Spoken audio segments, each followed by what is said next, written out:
Seja muito bem-vindo ao Colombo Podcast. Aqui que a gente vai falar sobre esporte, desenvolvimento pessoal e profissional.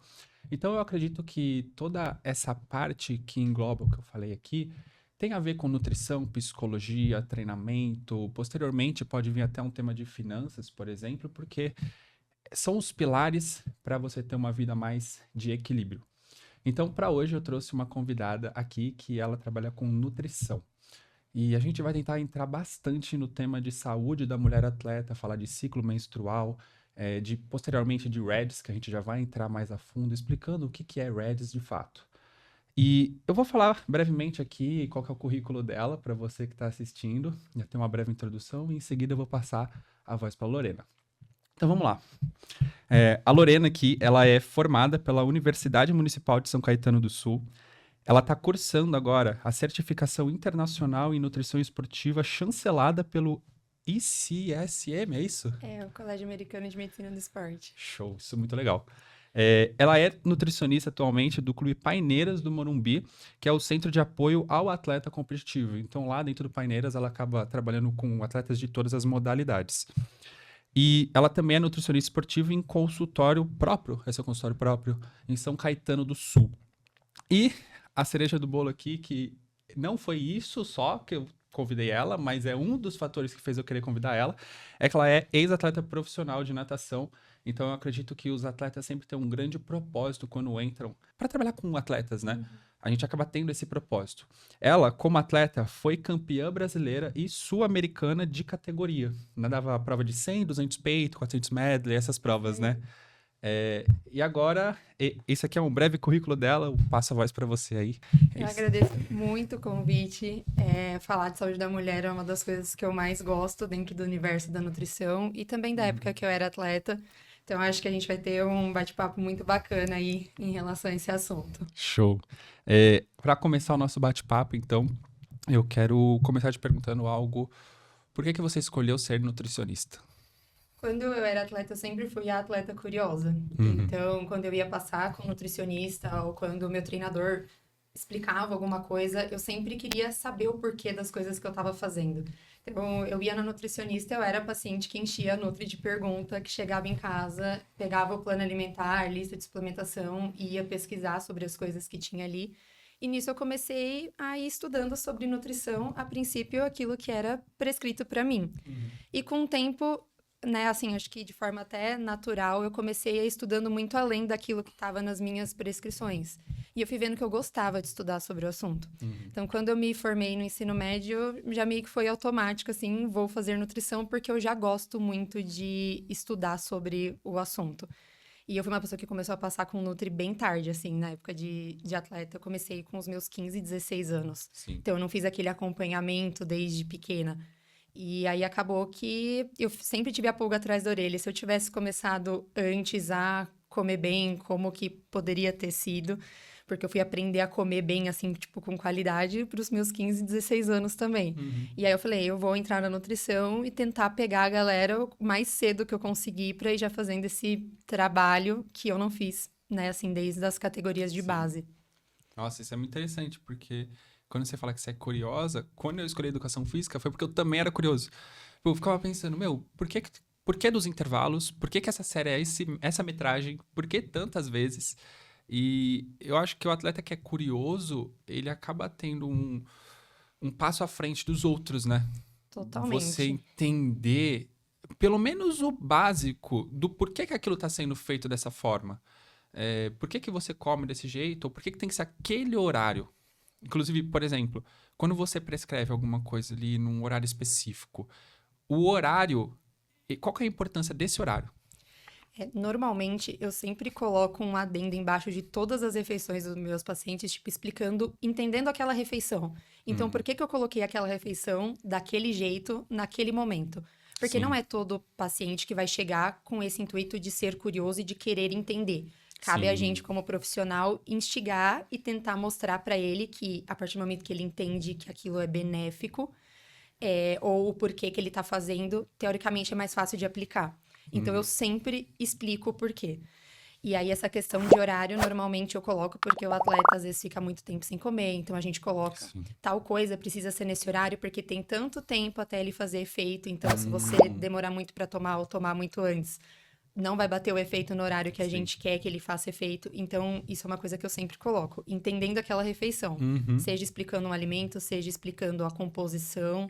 Mas eu acho que a gente tem que instigar os nossos pacientes, os nossos atletas, tipo, a entender o porquê que a gente tá Aham. prescrevendo aquilo pra eles. Sim, até porque essa questão do tempo, por exemplo, eu tava competindo ontem e... Não, ontem não, hoje é terça, foi antes de ontem. E eu tava no balizamento, o cara ia nadar 50 livres, ele tava tomando gelzinho com cafeína no balizamento. Tipo, ia ser 2 minutos depois da prova. Então, provavelmente ele não tinha a noção ali que demora pelo menos uns 30, 40 minutos para fazer efeito. E eu gosto dessa questão de instigar o atleta a conhecer, o paciente a conhecer, porque eu digo que o conhecimento ele te traz responsabilidade. Tipo, quando você come errado, quando você não sabia, você falou que começou um pouco tarde. Você, para você, você estava fazendo o melhor que você podia. Você não tinha conhecimento que aquilo Era a minha era. realidade daquele É, então momento. você estava fazendo o seu melhor ali. Só que quando você começa a estudar e entender o porquê das coisas, você cria muita responsabilidade. Não que você vai se privar de comer alguma coisa que você gosta, porque normal, mas os exageros começam a diminuir e tudo mais, né? Você vai, entre aspas, fazendo exceções com mais consciência Uhum. também.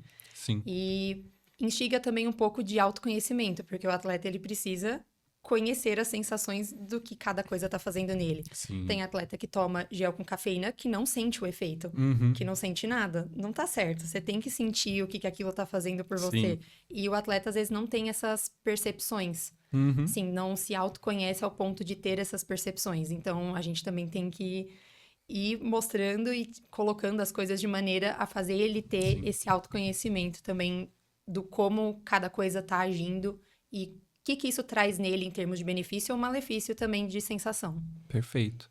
E entrando nessa questão do atleta, você foi atleta profissional de natação e você recebia algum salário como atleta profissional, assim? Sim, mais ou menos ali entre os meus 13 e 14 Sim. eu já entrei na parte de salário do Aham. clube. Isso é importante dizer porque a galera às vezes confunde o atleta de alto rendimento com o atleta profissional. O atleta de alto rendimento, ele é o atleta que tá ali se esforçando, querendo ser profissional. Qual que é a questão? O de alto rendimento, ele vai treinar todos os dias. E ele tá buscando o melhor resultado possível. Mas a gente chama que é profissional quando ganha um salário. Por mínimo que seja, você pode Sim, ganhar 10 uma reais. ajuda de Se você custo. ganha 10 reais, você pode falar que você é profissional. E aí, isso me traz a curiosidade. Como que era a sua rotina como atleta profissional? Quando eu entrei, assim, numa rotina um pouco mais rígida, tinham dois cenários. Quando eu Uhum. estudava de manhã, entrava na escola às 7, eu tinha a sorte de estudar praticamente do lado do clube, e eu dobrava no horário do almoço. Então, eu saía da escola meio-dia e 20, meio-dia e meia eu tava caindo dentro da piscina. Eu literalmente saía correndo da escola. Aí tinha uma dobra ali curta de 45, 50 minutos. Tinha 1h15 ali pra almoçar, descansar um pouco. 2h45 eu entrava pro preparo. 4 horas entrava na piscina e ficava até 6h20. Aham. Quando eu comecei a estudar à noite, começou a ficar um pouquinho mais fácil, que aí eu conseguia dobrar de manhã, tinha uma dobra maior. Só rapidinho, a dobra, que às vezes pode ter gente que não sabe o que é dobra. Tá. Dobra é como se fosse o seu segundo treino de piscina. Então, dias que tem dobra, você caía 2 vezes na piscina. 2 vezes. O treino principal era sempre à tarde. Sim. Aí quem conseguia dobrar fazia essas dobras ou Aham. pela manhã ou no horário do almoço. Sim. Aí quando eu comecei a dobrar de manhã, eu já tinha uma dobra mais longa, tipo mais ou menos 1h30. Então eu entrava na água 8h30, saía às 10, conseguia voltar pra casa. Nessa época eu tive uma rotina assim, eu conseguia descansar bem. Então eu sempre tive esse privilégio de estar tudo perto. Sim. E aí, à tarde, seguia do mesmo jeito. Tinha preparo físico 1h15, mais ou menos, e caía na água para mais 2h20 aí no treino da tarde. Você acabava juntando tudo, você treinava mais de 4, 5 horas por dia se juntasse tudo? Tipo, 1h30 de dobra, praticamente, Mais uma de preparo e mais umas duas e 2 pouquinho e pouco de depois. água, né? E eu dobrava 3 vezes na semana. Sim. E tinha o treino de sábado e fazia faculdade e estudava à noite, né? Sim. A facu você começou fazendo... Que ano que você entrou na faculdade? 2018. 18. Aí você seguiu até 2020 na natação profissional? Peguei 2 anos de faculdade Sim. fazendo as duas coisas, aí depois entrou pandemia. E aí acabou Sim. que eu segui só na faculdade, né?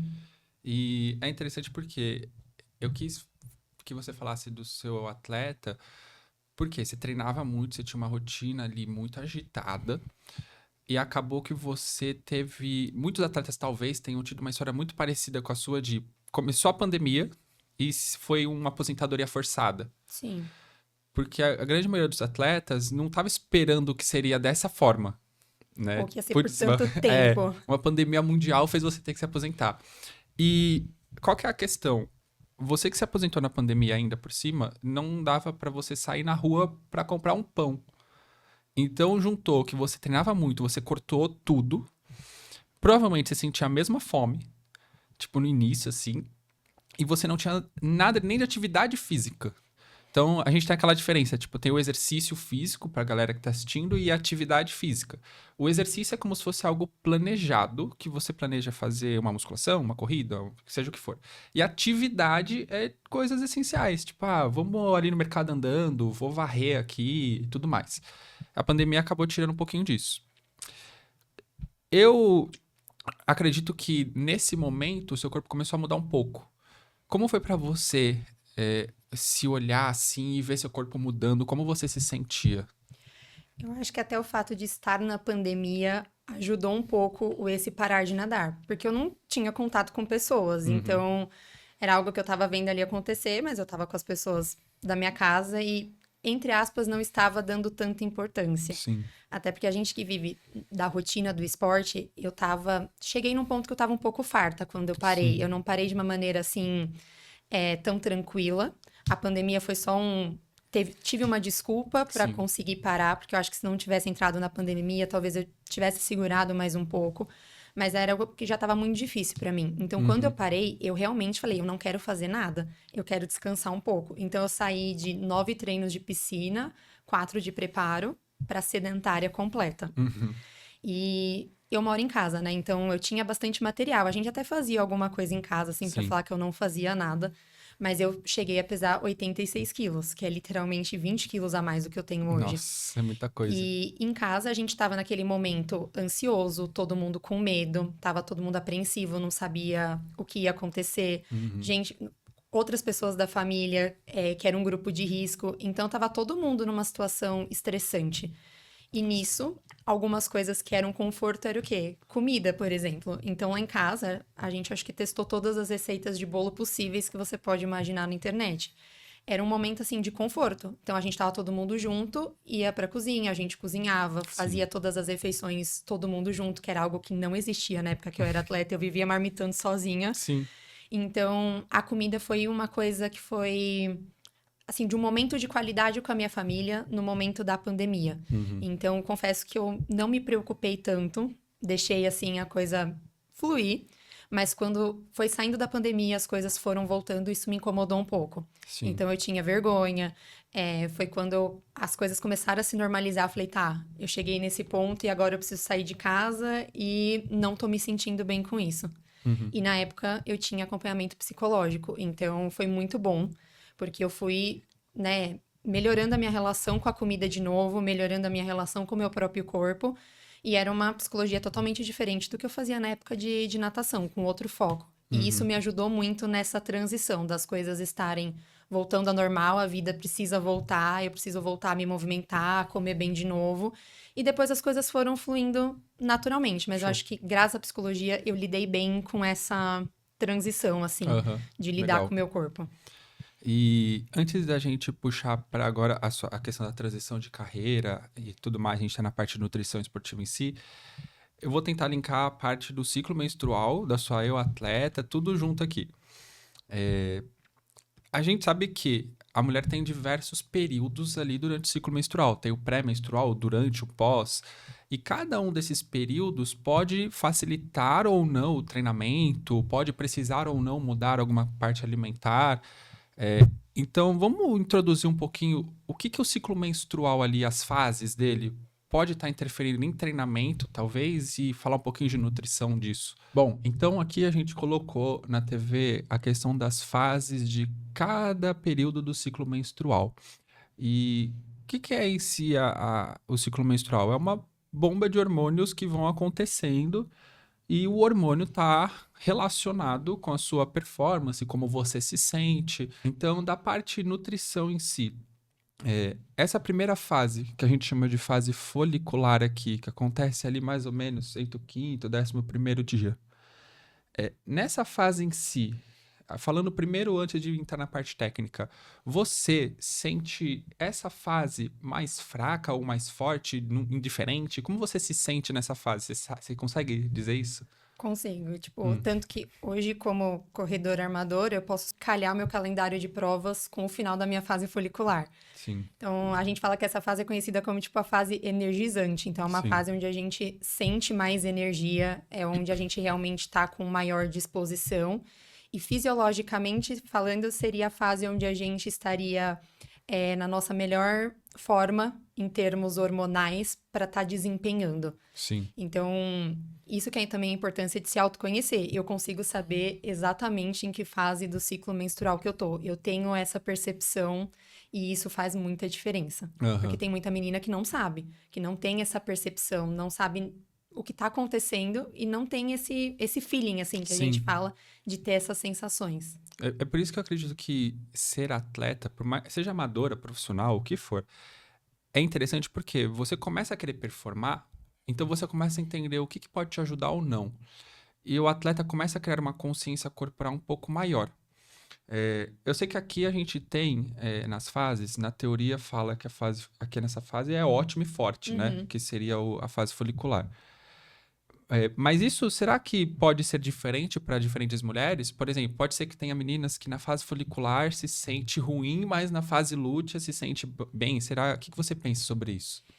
Isso pode alterar completamente de menina para menina. Então, por exemplo, uma menina que vai usar anticoncepcional, ela não tem oscilação nenhuma. Então, é como se a Sim. gente pegasse essas duas linhas que estão oscilando e deixassem elas retinhas. Aham. Essa menina não vai ter essa percepção. Sim. Ou essa oscilação hormonal, ela não é tão grande quanto o que a gente está vendo aqui. Então, às vezes, a menina ela não tem uma elevação de estrogênio tão alta quanto a outra. Então, ela vai ter uma percepção menor. Ou ela tem um ciclo menstrual totalmente desregulado. Então, ela também não vai ter essa percepção, pode ter essa percepção alterada. Então, quando o ciclo está acontecendo de uma maneira certinha, essa percepção ela é muito maior do que quando ele está desregulado, mas a intensidade como ela vai acontecer pode variar de menina para menina, e isso é muito individual. Sim, interessante isso. Você mesma já chegou a utilizar algum remédio para poder manter ali essa linha reta ou não? Eu fui uma pessoa que menstruou muito tarde. Então, eu fui menstruar lá para os meus 13, 14 anos. E eu sempre fui uma menina que teve muitos sintomas quando era mais nova. E aí, quando você vai para o ginecologista e fala que você tem muita cólica, que você é atleta, a primeira solução que ele te dá é tomar o anticoncepcional. Aham. Então, ao invés de tentar arrumar tudo que estava acontecendo comigo, a gente já vem com um band-aid, entrei com anticoncepcional, e aí eu passei, acho que uns 4 anos de uso de anticoncepcional, onde eu não menstruava, eu tomava pílula contínua. Sim. Então, eu não tive ciclo, praticamente eu tive mais ou menos 1 ano de ciclo e depois já engatei Aham. no anticoncepcional. E isso é interessante falar porque eu sei que tem diferentes tipos de pílulas com diferentes composições. E pode ser que tenha meninas que vai ser horrível utilizar a pílula e é melhor encaixar no momento certo do ciclo. Claro que as atletas que treinam ali e elas não podem montar o calendário delas. Por exemplo, pega a natação. Tem o Campeonato Paulista que é X data, o Campeonato Brasileiro que é X data. Não tem como você chegar e falar, muda Mudar. pra mim. Se você cair, sei lá, você é péssimo na fase lútea e caiu na fase lútea, você vai ter que dar o seu melhor ali. E tem meninas que podem ser que a pílula seja pior ainda do que ela não tomar. Né? Isso é a questão do teste em si, com o médico, a nutricionista também, ver às vezes com o treinador o tipo de treino que faz. Eu vejo, por exemplo, tem atletas que na fase lútea, elas se sentem muito mal em treino de potência, de força máxima. Isso é o que mais influencia. Então, na academia, sente fraca, se eu dou tiro potente, tá? Assim, fala, eu não consigo acelerar.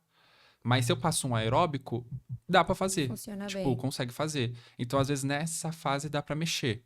Claro que quando a gente tá numa equipe de alto rendimento, a menos que você seja você e seu treinador, que é Você muito não tem difícil como acontecer. ficar segmentando É, desse jeito, né? é muito difícil porque a gente tem ali o treinamento e não tem como separar em uma raia, ó, todas as meninas que estão na fase lútea, levanta a mão e vem aqui. Isso aos pouquinhos, dependendo do atleta, a gente consegue mudar um pouquinho ou não. Mas é legal os testes, né? Tipo, entender, será que a pílula é melhor? Será que você entender primeiro o seu ciclo pode ser melhor, né? Quando você tá no alto rendimento, às vezes não dá, entre aspas, tanto tempo de você ficar esperando tudo isso acontecer. Uhum, E eu acho que hoje muitas atletas de alto rendimento acabam optando pelo anticoncepcional para justamente não ter essa preocupação. sim. E foi uma coisa que aconteceu comigo. Então, pra mim, eu era super tranquila, não tinha fluxo, não sentia oscilação nenhuma. Então, pra mim, enquanto estava no alto rendimento, foi muito bom. Eu acho que é colocar um pouco na balança, assim, Uhum, em termos do que vai ser mais benéfico. E aí, nem sempre vai condizer com o que é melhor pra saúde de maneira geral. sim, A sim. gente precisa entender que ir pro lado de performance nem sempre vai É. ser condizente com ir pro que é melhor em termos de saúde e longevidade. Uhum, Mas essa sim. percepção que você teve é exatamente o que acontece em termos de metabolismo energético no nosso corpo, Aham. entre treino de força e treinos mais aeróbicos. Quando a gente está nessa fase folicular, que é com um pico de estrogênio, a gente está tendo uma menor oxidação de lipídio Sim. e uma maior utilização de carboidratos. Então, a gente está Que muito legal. mais suscetível a treinos de força e treinos de Sim. potência. Quando a gente vai para a fase lútea, é o inverso.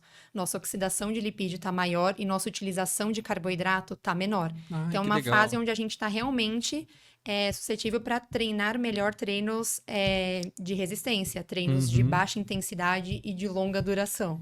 Essa percepção que você Sim. teve é exatamente o que acontece em termos do que o nosso corpo usa de substrato de energia. Nossa, eu achei muito incrível você falar isso, que assim, minha mente fez assim, ó. Quando você falou que aqui na fase folicular a quebra de carboidrato é muito maior do que a oxidação de lipídio. Uhum. Porque, basicamente, o pessoal que está assistindo, a gente tem lá o glicogênio muscular, que a gente estoca carboidrato no músculo, e tem o glicogênio hepático também, que vai soltar a glicemia sanguínea e tudo mais. O exercício de alta intensidade utiliza bastante dos carboidratos. Então, se nessa fase aqui, na fase folicular, a Lorena fala que tá quebrando bastante dos carboidratos, isso é incrível para a gente fazer força e potência.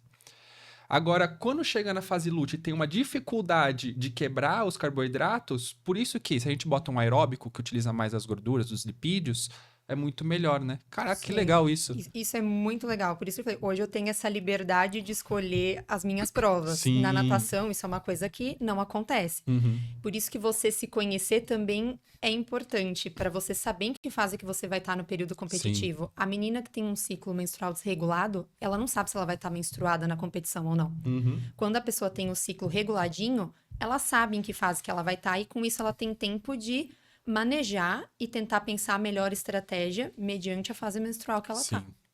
E essa questão aqui, por exemplo, na fase lútea, que a gente tem mais oxidação de lipídio do que de carboidrato, existe alguma estratégia alimentar que consegue jogar mais, talvez, glicemia sanguínea, ajudar nessa questão de quebra de glicose em si, nessa fase? Normalmente eu divido um plano praticamente para os primeiros 14 dias e um plano para os últimos 14. Então, normalmente, o segundo plano alimentar, que seria dessa reta final, eu vou respeitar a fisiologia feminina. Eu tenho que remar junto no ritmo da maré. Não dá para mim querer ir contra totalmente. Então, normalmente, é um plano alimentar com um perfil de gordura um pouco maior do que a primeira metade. Às vezes, é alteração pequena, alteração que, às vezes, para ela em si, ela nem vai estar reparando tanto que mudou, mas normalmente é um plano com um pouco mais de gordura. Então, eu já tô dando um substrato energético que vai ali ser condizente com o que está acontecendo naquela fase. Quando a gente vai para o lado de carbo, acaba que mesmo tendo pouco, associado com uma dieta que está um pouquinho mais rica em gordura, a gente vai conseguir segurar aquela performance ali de uma maneira razoável. Aham. Mas assim como tudo, o nosso corpo ele é treinável, ele é adaptável. Então, a gente também tem que treinar o organismo dessa menina para conseguir quebrar mais carboidrato, oxidar mais carboidrato nessa segunda metade. E nisso a gente vai fazendo treino. Então, a gente vai aumentando também a quantidade de carboidrato nessa segunda fase e vendo como que essa menina está se sentindo. Ou então, mesclando tipos de carboidratos diferentes para a gente melhorar ainda essa parte de quebra, Aham. de utilização, de fato. Mas eu falo que a gente não pode ver isso como uma barreira, a gente tem que usar isso a nosso favor. Aham. É legal essa questão de usar diferentes carbos, né? Porque eu vou falar uns nomes aqui, se você vê que eu falei errado, me corrige. Tá. Tem basicamente dois receptores de carbo no nosso corpo. SGLT1 é um que eu lembro, que ele fica, acho que no fígado, e ele pega mais frutose, galactose, essas coisas assim. E tem um outro, era SGLT1 e Tem GLUT4. GLUT4. Isso, esse você falou. O GLUT4 que ele já pega outro tipo de carbo. Então a gente tem diversos tipos de carboidrato. A gente tem a lactose, você pode encontrar no leite, a lactose. A gente tem a frutose, que o próprio nome diz, nas frutas você vai encontrar bastante. No mel tem frutose? Também. Também tem. Então, talvez essa estratégia de utilizar diferentes carboidratos é para tentar utilizar os diferentes receptores e ver se eles juntos vão melhorar isso daí, né? Isso. Legal. E quando você falou que você faz um plano para os primeiros 14 dias e outro plano pensando nos segundo 14 dias, isso já abre um leque para uma coisa que a gente já estava aqui programando falar. Que a pergunta que eu ia te fazer é, na sua opinião, qual ou quais são as diferenças de um plano alimentar para uma mulher? Então, se a gente comparar um plano alimentar de um homem e de uma mulher, isso já é um grande motivo para ter uma diferença. O homem não tem o ciclo menstrual.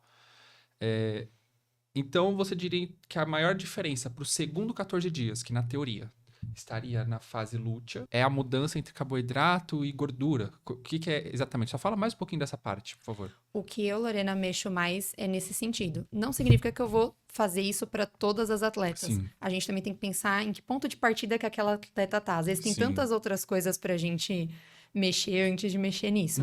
Mas quando a gente pega uma atleta que já tem uma rotina bonitinha, que tem qualidade, que já tem essa percepção um pouquinho maior, fica mais fácil da gente ter essa separação. Mas normalmente, entre essas fases, eu aumento um pouquinho também proteínas nessa segunda fase, porque é um período onde o dano oxidativo ele também tá um pouquinho maior. Então, a recuperação muscular, ela é mais devagar. Então, a gente também tem que ajudar a acelerar esse processo numa fase onde esse processo tá um pouquinho diminuída. Então, normalmente a gente eu faço esse manuseio, mas depende muito também do ponto de partida que aquela atleta tá. Vamos pegar a parte da proteína que você falou. Geralmente, atletas, eles ficam ali na média de 1,4 a 2 gramas de proteína por quilo corporal no dia. Né? Vamos supor que a atleta, nos primeiros 14 dias, está fazendo 1,5. Tá. E é um caso que você precisaria aumentar ali para ela. Você costuma aumentar para quanto, mais ou menos assim? Tipo, supondo que estava no 1,5. Tá, entre 1,8 e 1,9. Pensando que ela tá em 1,5. É pouca coisa, Não, né? mas é pouca coisa, mas no montante total, né? Faz muita diferença. Você para pensar que, tava no 1,5, você faz 1,8. Você aumentou ali 0,3 gramas por quilo de peso. E aí, é um dia atrás do outro dia, que no final de 14 dias foi muito mais. E qual que é a questão? Mais uma vez, o pessoal que está assistindo, às vezes, essa questão de síntese proteica e tudo mais, pode ser que não saiba tanto ainda, mas a gente tem os macronutrientes, né? Tem o carboidrato, a proteína, a gordura, e cada um deles vai ter uma função específica, né, no nosso corpo. Sendo que o carboidrato e a gordura, eles têm mais uma função energética do que a proteína em si. A proteína é mais a reconstrução de tecido muscular. Porque o treino que acontece? Você treina e você gera microlesões no seu músculo. Essas microlesões precisam se ajeitar de novo. E reparo. E aí a proteína entra como esse processo. E é algo interessante de falar já da proteína, de puxar para outro gancho, muita gente às vezes acredita que comecei a treinar, come muita proteína. Só que a gente tem um limite que o seu corpo consegue, por refeição, de utilizar essa proteína. O que acontece se a pessoa comer mais proteína do que o corpo pode oxidar? Tipo, primeiro, qual que seria uma quantidade ali, média que o corpo consegue por refeição? E o que acontece se ela comer mais do que ela precisa? Normalmente a gente vai entre 25 e 30 gramas por refeição. Digamos que no mínimo. Óbvio que, igual a gente falou, o corpo ele é treinável, então Se a gente pegar um atleta de fisiculturismo, não tem como a gente colocar 25, 30 gramas por Sim, refeição. Vai sim. ser um número muito maior. Então, a gente vai treinando esse corpo para ele também conseguir absorver mais. Mas, basicamente, ela não vai para a finalidade que a gente quer. Sim. A gente, em tese, não utiliza ela de uma forma eficiente no nosso corpo, quanto a gente vai utilizar. Então, é como se a pessoa tomar 2 scoops de whey e ela estivesse tomando estivesse fazendo o mesmo efeito. Sim, é como se estivesse desperdiçando aquilo ali. Estivesse desperdiçando. Sim. Então, acaba não valendo a pena. Às vezes o corpo vai fazer você jogar fora pelo xixi. Vale muito. Isso de fracionamento é onde a galera mais erra em relação à proteína. É não colocar proteína ao longo do dia, ou come muito só no almoço, muito só na Sim. janta, ou muito de pós-treino, por exemplo. Aham. É como se fosse assim, às vezes, vamos supor, vamos pegar um cara que tem 100 quilos para facilitar a conta. Se a gente fosse falar que é 100 quilos, ele vai comer 2 gramas de proteína por quilo corporal. Ele tem que comer 200 gramas de proteína no dia, no montante do dia. Isso não significa, para o pessoal entender, isso não significa 200 gramas de frango, por exemplo. Sim. A gente tem que pensar que umas 100 gramas de frango vai ter lá para as 20, 25 gramas de proteína. Então, a gente está falando de proteína e não de peso dos alimentos que tem proteína. E isso é interessante você ter falado. Porque às vezes o pessoal fala frango, 100 gramas de frango, 100 gramas de proteína, mas Isso. não tem nada a ver. Então, se a gente pega esse cara que tem 100 quilos e precisa comer, teoricamente, 200 gramas de proteína no dia. Existe o cenário 1, onde ele come 200 gramas em almoço e janta, e no meio do dia ele ficaria só naqueles... vou comer um bolinho, um pão francês com manteiga e tal, que não tá tendo, teoricamente, ali a quantidade de proteína. E tem esse mesmo cara que faz a opção A de comer 200 gramas em 2 refeições, sendo 100 e 100, vamos supor. Se ele pegar essas 200 gramas e ele dividir em 5 refeições, ele vai ter uma diferença maior em performance, em ganho de massa muscular, se ele fizer isso?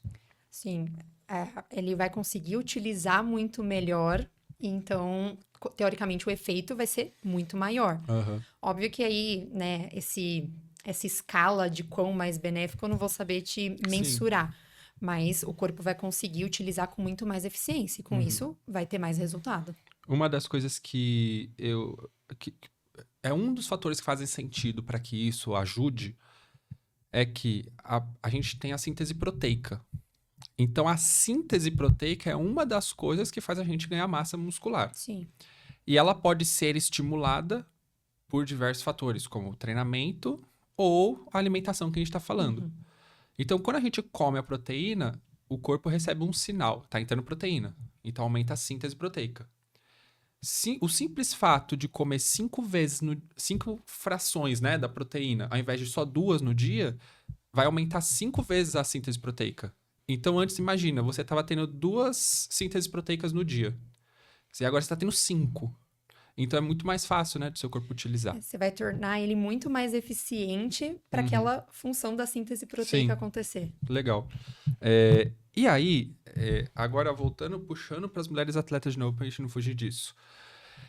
A gente tem a questão que o ciclo menstrual pode afetar a performance, mas existem também estratégias, como pode ser a parte nutricional que você mexe, às vezes você trocar ideia com o treinador, enfim, tem essas questões. E a gente entra em um fator que eu acredito que está um pouco relacionado, que é o REDS. O REDS é uma siglinha que eu não vou saber falar em inglês aqui, bonito, mas é basicamente a síndrome de deficiência energética. Eu vou até pedir para, se vocês puderem colocar na tela aqui, esse do REDS. Por que eu quis falar que o REDS ele acaba linkando com toda essa questão de ciclo, diferentes alimentações e tudo mais? Vamos pegar a mulher que estava lá na fase lútea e ela continua tendo os treinos estressantes e o corpo não está no seu 100% de performance para um treino potência, força. Ela vai ficar estressada já do treino, que é normal, o treino estressar. Tipo, quando eu digo estressada, não necessariamente ela ficaria irritada, eu tô irritada com o treino. É o estresse pro corpo. Isso, é o de maneira estresse geral. fisiológico, metabólico, né? Já tem esse estresse. E aí entra um monte de outras coisas, né?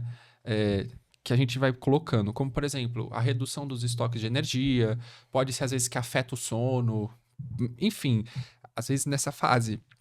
Você talvez não, você com certeza sabe falar melhor que eu, que a sensação de querer comer um docinho pode ser muito diferente do que em outro momento. E não é besteira. Nessa fase, a gente também costuma ter um aumento do nosso gasto de energia mesmo. Uhum. Então, teoricamente, a nossa taxa metabólica basal, que é o quanto o nosso corpo gasta parado, ela tá maior nesse período. Ela aumenta. Então, Legal. não é só a vontade do comer. Às vezes, a gente reflete isso no doce, Uhum. mas a gente realmente tem um aumento do nosso gasto de energia nessa fase.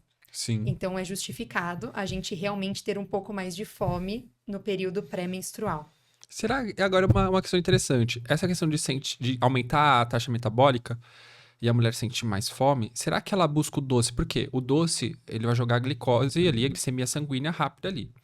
Quando a gente come um doce, um negócio com alto índice glicêmico, ele chega mais rápido no sangue a energia. Se ela tá gastando mais rápido, o corpo fala, meu Deus, eu preciso de energia mais rápida também. Uhum. Então, o doce acaba sendo meio que o seu corpo está realmente falando, come o doce porque é a energia mais rápida que a gente tem aqui. É literalmente isso. Então, parece Aham. que a mulher tem vontade de comer doce na TPM, mas o nosso corpo tá realmente pedindo isso, Sim. uma fonte de energia rápida. E também entra um pouco de sistema de recompensa. Então, Ah, você sim. fala, já tá num período mais estressante, Uhum. seja ele por treino, seja ele emocional, e aí acaba que a gente entra como uma forma de recompensa, Sim. e aí acaba que a gente tem mais vontade de comer doce mesmo. Envolve a questão nutrição comportamental também, né? Aí Muito. alguém, uma pode ter mais desregulado, outra menos, e aí vai entrando diversos fatores. Sim. E aí eu quis entrar bastante no REDS, porque a gente tem basicamente aqui 2 tipos de mulheres atletas que eu encaro, tá? Se você achar que tem uma outra maneira de falar, você fala depois. Uhum. Eu vejo que tem, por exemplo, o seu caso, que você entrou no esporte muito cedo, você se profissionalizou, depois você fez a transição de carreira, deixou o esporte e agora você é atleta amador e tudo mais. E tem a mulher que não entrou no esporte muito cedo, aí, sei lá, vamos supor que com 19, 20 anos ela conheceu a corrida de rua. E ela começou a gostar, pode ser a corrida, o crossfit, seja o que for. E ela começou a entrar nesse mundo do esporte amador. O que eu vejo hoje, às vezes eu converso com as meninas que me contratam ali na consultoria para montar treino e tal, elas têm muito essa ideologia de querer, primeiro de tudo, elas não pensam na performance como primeira opção. Elas primeiro pensam, eu quero ser magra e linda. E quando começa a colocar essa questão mais autoimagem, muitas vezes eu vejo que as meninas começam a fazer um esporte, elas entram, elas aumentam o gasto energético total e ainda cortam o que já comia, que já não era tanta coisa e tanta qualidade. Uhum. E esse aumento no gasto calórico, junto com uma diminuição na ingestão calórica, pode gerar um déficit calórico ali no dia a dia. Que o déficit é quando você come menos do que você gasta. E aí entra no REDS, que seria todos esses fatores se juntando para basicamente dar cagada. Que vai fazer talvez o seu cabelo cair mais, sua unha quebrar mais, e, enfim, diversos outros fatores. Então vamos lá, resumindo tudo isso que eu disse. Agora eu te passo a palavra para você falar um pouquinho. Você recebe ou já recebeu meninas com caso de REDS no seu dia a dia? Como que é para você isso? Já, mas a gente tem que entender que falar de REDS é bem complexo. Uhum. Então, antes a gente até conhecia como a tríade da mulher atleta, Sim. onde a gente só envolvia a deficiência de energia, a saúde mineral óssea e a disfunção menstrual. E hoje já se entende, até bem recente, do ano passado, o Comitê Olímpico Internacional publicou esse novo consenso de REDS, podendo afetar, inclusive, homens. Então, antes a gente achava que era só a tríade da mulher atleta, só vai afetar mulheres, e hoje a gente já entende eles categorizar assim como um espectro. Então, é muito difícil de diagnosticar, porque a gente pode ter uns sintomas muito sutis, que às vezes podem ir passando batido, mas que estão afetando negativamente a parte de performance, a parte de desempenho e a parte de saúde. Então, é muito complexo a gente fechar um diagnóstico de REDS. Afinal, envolve muita coisa. Então, até a gente tem um link, assim, entre a parte emocional também afetando REDS. E não só o REDS afetando a parte emocional. Então, a gente pode ter, por exemplo, uma baixa ingestão de energia associada ou não a um transtorno alimentar, por exemplo. E aí sim, a gente está falando de abordagens completamente diferentes. sim. Então acaba que fica muito difícil da gente, tem disfunção menstrual, é REDS. Ah, Tem sim. tal coisa, é REDS. Às vezes são vários sinaizinhos que vão passando despercebido, vários níveis de gravidade diferente para a gente conseguir categorizar. Mas quem faz esse diagnóstico, assim, que fecha isso, é só o médico. Tá. Então, como nutricionista, como treinador, pensando na equipe multidisciplinar, quem tem o poder de fazer esse diagnóstico é só o médico, Certo. seja ele do esporte ou seja ele clínico. Até puxando, então, você falou que tem sintomas sutis. Eu, como treinador, você como nutri, a gente pode olhar para uma atleta e falar, olha, eu suspeito que pode ser. E se a gente, às vezes a atleta, ela tá ali no dia a dia treinando, pode ser a profissional ou a amadora. E como a gente tá muito acostumado, o atleta em si, a estresse, a gente às vezes tá muito cansado, mas a gente é normal. Tipo, Uhum. putz, eu tô morto, mas é porque eu tô treinando muito. Então acaba A não se gente atentando. justifica. É, então a gente tá acostumado a se sentir cansado.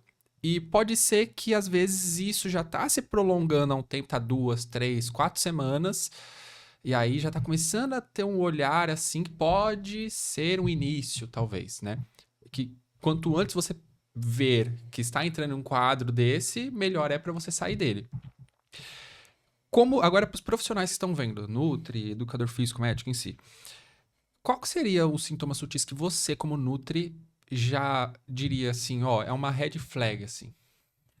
Essa parte de fadiga, eu acho que é um pouco mais difícil da gente entrar, justamente pelo que você falou, de ser algo que para o atleta é algo que já está no cotidiano, Uhum. então a gente meio que entende que é normal, mas na verdade é comum, né? Não que seja normal de fato, mas eu acho que a disfunção menstrual é a primeira. É algo que a gente fica, quando eu falo de disfunção menstrual, pensando nesse cenário, a gente está falando de ausência de ciclo, ou então de um espaçamento muito maior que 28 dias. É aquela atleta que menstrua um mês sim, aí fica 2 meses não, ou quando vem fica um período muito curto, fica 1, 2 dias. Então, acho que o primeiro que a gente consegue notar com mais facilidade, porque é algo que está mais palpável, é a questão da disfunção menstrual. Show. Essa parte do cansaço entra já no ponto de fadiga crônica. Então, você, como treinador, que está mais no dia a dia na borda da piscina, é muito mais fácil do que eu que vou ver o paciente com um espaço de tempo um pouco maior. Então, você sabe mais ou menos qual que era o nível de fadiga que aquela sua sessão de treino deveria gerar no seu Sim. atleta. Tem atleta que não tem senso, assim, no sentido de percepção de esforço. Então, Uhum. isso é uma coisa que você tem que ir trabalhando com eles para que você consiga saber quando um atleta está muito mais Sim. estressado do que era proposto naquela sessão. Eu vejo, assim, nessa questão da fadiga crônica, como a natação em específico, talvez a corrida, talvez dê. A gente tem muita essa questão de controle de tempo. Uhum. Então, um exemplo de série, 10 de 50 metros em ritmo forte.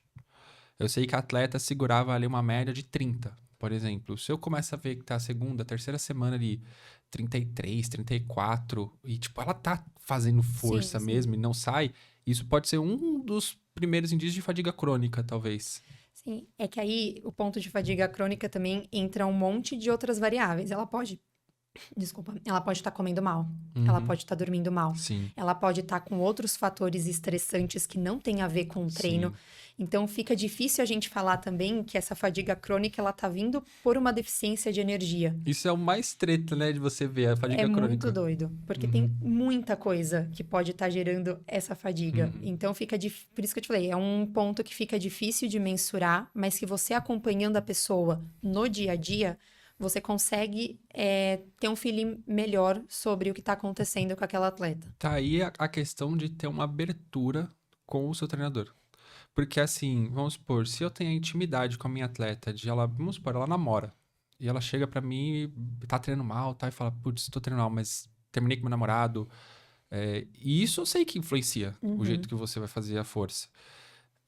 É uma coisa diferente já. Agora, se a atleta chega em mim e fala, meu, tô me sentindo mal, tá na minha vida, teoricamente, tudo certo. Tipo, faculdade tá tudo bem, meu namoro tá de boa, tô comendo bem, aí eu sei que já é mais provável que a fadiga crônica, por conta de um início de REDS, pode estar acontecendo. Sim, só que se você não tem essa abertura, fica Uhum. difícil. Sim, Então, essa relação entre o profissional da saúde e o atleta, ela tem que ser muito boa, porque a gente não tem como ajudar se a Sim. gente não sabe.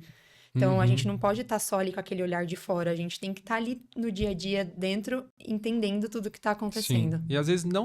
Pode ser que às vezes o atleta com o treinador em si não consiga falar. Aí entra o quê? O multidisciplinar, a psicóloga, o psicólogo. E não só ela falar com o psicólogo, psicóloga, mas o psicólogo falar com o treinador. Com o Aí começa a treinador. entrar uma coisa entra na outra, né? Tipo, ver como que o esporte é. Sempre vai precisar de inúmeras pessoas por trás. Tudo. E isso é uma coisa que eu prezo muito. Então, eu sempre estou em contato com o treinador dos pacientes que eu atendo. Uhum. Porque às vezes o que ele me fala que ele tá cansado era o que o treinador queria naquele momento. Sim. Ou ele fala assim, eu tô cansado demais. Aí eu tô falando com o treinador, ele fala assim, não, mas a gente fez uma semana de compensação na semana passada. Sim, então uma Não coisa era errada. pra estar. Então, às vezes a falta de percepção do atleta, a gente também tem essa abertura em Uhum. termos, apesar de não ser uma equipe multidisciplinar, é algo que a gente vai fazendo por fora, mas isso faz muita diferença. Muita, muita mesmo. Perfeito. Aí a gente falou. Então a gente falou aqui, sintomas sutis. Primeiro falou da disfunção menstrual, que nas meninas é mais fácil da gente ver, né? Os meninos não têm essa. A fadiga crônica. Tem mais alguma outra coisa assim específica? Eu acho que a perda de peso é, em tese, repentina. Então, você começa a notar que aquela atleta está mudando a composição corporal num curto espaço de tempo. E aí isso também fica mais perceptível para a gente que está de fora. Então, é aquela atleta que sempre se manteve numa composição corporal, que é o que a gente chama, às vezes, de um peso habitual daquela paciente, que é algo que ela consegue manter com tranquilidade, e você começa a notar que aquilo ali está caindo. Uhum. E aí, normalmente, é num curto espaço de tempo. E aí, a gente tem que ver se também o que está desajustado. Às vezes, é só uma questão de ajustar esse balanço de energia. Sim. Às vezes, já entra uma questão associada a uma desordem alimentar. Uhum. Então, a gente precisa ir mapeando, é literalmente ir pegando vários pontinhos e pegar um esquema e ir colocando, Sim. entendendo, enquadrando aquele atleta em cada um dos pontinhos para a gente conseguir ver o todo e não ficar olhando só essas variáveis Sim. isoladas. Meu, pra chegar no Reds, teve outras fases antes. Porque não é assim, o atleta sai do zero pro Reds. Tem, se eu não me engano, eu vou falar alguns, se eu esquecer algum, você me fala. Tem o overreaching, que eu acho que é o primeiro, que ele é como se fosse ali 7 dias, 9 dias de fadiga crônica, na teoria só fala disso. Depois do overreaching entra um overtraining e depois é o Reds. Se eu não me engano, é nessa ordem assim. E por que que o Reds é um grande problema para a vida do atleta, não só de performance? Por que que você acha assim? Porque o atleta tá. Ah, se eu não sou atleta que eu quero performance, será que a pessoa não precisa se preocupar? Será que tem alguma coisa que impacta na vida? Como que o Reds pode impactar na vida da pessoa além do esporte? Ele vai impactar em diversas funções do nosso organismo. Então, vai mexer com parte de sistema endócrino, vai mexer com parte de sistema cardiovascular, vai mexer com a parte óssea. Então, a gente tem um risco maior de osteoporose. A pessoa fica muito mais suscetível à lesão, estando no esporte ou não. Então, a gente começa, é como se o corpo estivesse entrando num modo sobrevivência. Então, ele vai preservando algumas coisas, mas ele não consegue fazer tudo. Sim. Então, é como se a pessoa estivesse parando de funcionar. Sim. E isso pensando, a gente tem que pensar, igual você falou, são várias etapas até a gente chegar num REDS. Então, pensa o quanto de tempo que aquele atleta ou que aquela pessoa ficou com energia faltando para diversas funções vitais do organismo. Então, isso não tem como não acarretar em algum problema de saúde, seja ele em que área que vai afetar primeiro, mas em alguma coisa a longo prazo Sim. vai acontecer. Tanto que a gente pega aqui, se a gente olha aqui para essa imagem, vamos pegar, por exemplo, coisas que na teoria, assim, o esporte precisa de concentração? Precisa. Mas você precisa de concentração para ler alguma coisa, para estudar. Dificuldade de julgamento. Às vezes vamos supor que você começa a ter você cria uma compulsão em comprar coisas. Compra compulsiva. Às vezes pode ser pela sua dificuldade de julgamento induzida pela Reds. A gente começa a ter, por exemplo, aumento de risco de doenças, a sua imunidade cai. Então é mais fácil, vamos supor, o atleta pega metrô. Qualquer coisinha, tô resfriado. É aquele atleta que todo mês alguma coisa ele teve. Sim. ou então que ele se lesiona com muita facilidade. Aham. Tipo, todo mês ou de tempos em tempos aquela lesão volta. É como Sim. se ele não tivesse, o corpo não dá tempo nem de se recuperar. Uhum. Ele não recupera realmente Sim. daquela lesão. Exato. E se a gente começa a pensar na pessoa que tá tendo um caso de Redis que não é atleta profissional e, tipo, não, na teoria, não se importa com a performance nível competitivo, Uhum. ainda assim vai ser ruim, por exemplo, como que uma pessoa. Vamos pegar um caso de uma pessoa que é empreendedora. Concentração e julgamento, tipo, a capacidade de julgar os atos que você vai tomar são necessárias Sim. para o seu negócio. Então, às vezes, isso vai impactar não só no esporte em si, mas na sua vida, no total. É aí que mora, tipo, aonde cada pessoa vai se sentir mais afetada. E aí Uhum. vai de outros fatores que não estão Sim. associados com o treinamento. Porque a deficiência de energia, ela pode vir do treino, então um excesso de carga de treino para uma baixa alimentação, mas ela não depende do treinamento em si para estar acontecendo. Exato. Então, a pessoa que não treina, uma pessoa que é sedentária, pode estar Sim. com uma falta Interessante de isso. energia para as funções vitais acontecerem também. E aí, pra gente começar a puxar aqui, a gente já tá terminando aqui, eu quero puxar um tema que a gente não vai aprofundar muito, porque eu quero ver se a galera curtir essa parte, talvez você volte aqui pra falar só dele. Uhum. Tem o quadro aqui, depressão. E a depressão é uma coisa que impacta em tudo na sua vida. Eu não sou uma pessoa que tive depressão, mas eu já tive contato com, e tenho contato com pessoas que têm depressão, e eu sei o quanto que, dependendo do momento, isso é negativo para a vida da pessoa. Quanto que a alimentação teria responsabilidade pelo quadro depressivo? Olha, eu diria que bastante. Pode ver que qualquer pessoa que tem depressão, ela vai ter, de alguma forma, alguma relação com alguma coisa em relação à alimentação. Seja tirar o apetite, seja encontrar conforto na alimentação. E aí eu acho que entra uma parte um pouco mais comportamental, mas também deficiências nutricionais ou uma má alimentação favorecendo muito um cenário negativo, pensando em parte hormonal, pensando em parte neurológica, para agravo da situação. Não diria que, de fato, assim, uma causa direta, mas para o agravo da situação. Sim. E aí a pessoa tá comendo bem, ela tá nutrindo da maneira adequada, vai ajudar no controle do quadro. Mas, assim, essa parte psicológica nesse cenário de Reds eu vejo tendo um impacto bem, bem, bem importante. Nossa, que legal. Não só com depressão, mas principalmente eu acho na parte de desordem alimentar. Perfeito. Então,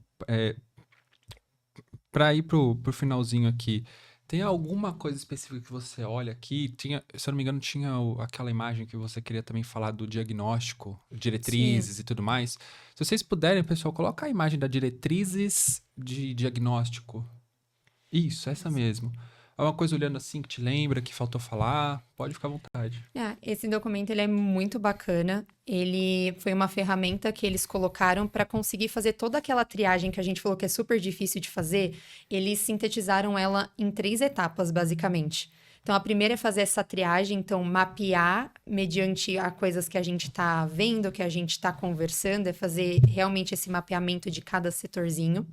Depois, ele vai para um setor mais clínico, então a gente está falando de análise de exame de sangue, a gente está falando de um monitoramento mais profundo, para aí sim, no conjunto dessas duas coisas, a gente conseguir categorizar leve, grave, entender o quão grave está o quadro para poder fechar um diagnóstico. E isso daqui só pode ser feito pelo médico, mas o tratamento ele é feito com a equipe inteira. Então, treinador, nutricionista, o médico, todo mundo tem que estar junto no momento de tratamento. Perfeito. Esse documento, a gente, quando tiver o vídeo feito e tudo mais, até nas redes sociais, a gente vai disponibilizar lá o link para quem tiver afim, até mesmo quem é da área da saúde, né? Às vezes não teve acesso a esse documento ou teve e perdeu, tá? A gente vai disponibilizar. Então, indo aqui para a parte final, fala aí das suas redes sociais, onde que te encontram, quem tiver afim de fazer uma consulta com você, enfim, pode ficar à vontade. Posso só falar uma outra coisinha Claro. antes? Acho que pra gente fechar de uma maneira legal. Nós mulheres, a gente tem cerca de 451 ciclos menstruais ao longo da nossa vida, que dá mais ou menos 38 anos e meio. Se a gente for somar os dias que a gente fica menstruada, daria mais ou menos 2.255 dias. A gente está falando de 6 anos consecutivos de menstruação. Então, não tem como a gente negligenciar isso e não enxergar a importância disso para a saúde da mulher. Então, como profissional da área da saúde, como ex-atleta, eu acho que a gente tem que incentivar as meninas a conhecerem o ciclo menstrual, a conhecerem isso que é tão importante para a performance delas e para a saúde delas. Então, não achem que sentir sintomas, que sentir cólica, que se sentir mal é normal. Pode ser comum, mas sentir isso não é normal e a gente precisa dar essa atenção. Perfeito. Tá? Até isso é legal, porque se você está assistindo até aqui, se isso te reteve até esse momento, eu acho que é até interessante você compartilhar com mais pessoas possível, não só com as meninas em si, mas com os pais das meninas, com, enfim, os próprios meninos também, porque isso, quanto mais normal for se tornando, mais informações a gente vai ter, mais gente interessada em fazer estudos. A gente estava até conversando aqui antes que a maior parte dos artigos e estudos feitos em atletas foram em atletas homens. E as atletas mulheres não tem muito aquele estudo de pegar um grupo de mulheres atletas e fazer e saber de fato. E se a gente falou de ciclo menstrual, a gente fala de diferente de alimentação e tudo isso, por que não tem ainda? Então, às vezes, é uma pessoa que está assistindo aqui que vai ter esse propósito de fazer e trabalhar com isso, fazer um estudo diferente e tudo mais. Então, achei perfeito essa parte que você falou agora no final. Fala seu Instagram, seu Facebook, o sinal de fogo, tudo que você tem aí, pessoal. Bom, meu Instagram é LOH_Barreira. Eu atendo em São Caetano do Sul, mas eu também atendo online. E eu gosto dessa ideia do acompanhamento nutricional. Então, eu falo que a consulta é o menos importante. A ideia é a gente realmente fazer esse acompanhamento do dia a dia. Então, eu estou sempre conversando muito, semanalmente, diariamente com os pacientes. Eu gosto muito desse conceito e também dessa integração entre treinador e qualquer pessoa que esteja acompanhando esse atleta também. Então, acho que em relação às consultas é basicamente isso. Eu gosto dessa ideia do acompanhamento e de estar integrada aí com todos os profissionais que estão acompanhando aquele atleta. Show. Bom, então eu vou te pedir aí, se você curtiu, curte de fato esse vídeo, porque o algoritmo entende que é relevante e isso também é um motivador aí para a gente continuar fazendo, criando conteúdo aqui. Se esse episódio ou o corte que você vê for bem, a gente volta aqui e fala mais disso. Fechou? Muito obrigado pela sua visita aqui no nosso podcast. Eu espero que você tenha tirado algo de produtivo para a sua vida e até a próxima. Valeu!